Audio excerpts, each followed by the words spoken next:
In Africa, over 40 million people are displaced, accounting for 1/3 of the global total.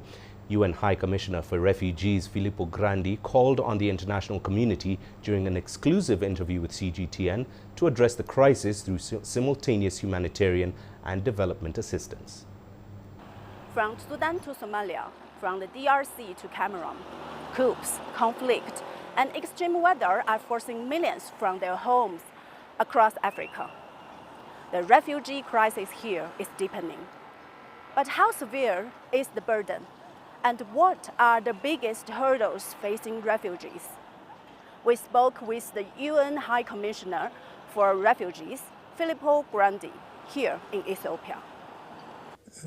Africa hosts more than 40 million refugees or internally displaced people. These are like refugees, but they don't cross borders. This is 1/3 of the total displaced population in the world, which is about 122 million. That's a very high figure. And why? Because of so many conflicts. You have the Sudan war, you have war in the Democratic Republic of Congo, you have many conflicts in the Sahel region in West Africa, you have political tensions in places like South Sudan, fragility in places like Somalia. It is also violations of human rights, and it is also other phenomena like climate change that is putting a lot of pressure on poor communities throughout the continent. All of this situation push people to move from their homes, and when they can, they cross borders and become refugees. Brief attention won't fix years of hardship for millions. When the spotlight fades, how do we turn summits into solutions? How do we make global promises matter? This isn't just about host nations. It's a test for global responsibility. Grandi's answer cuts to the core.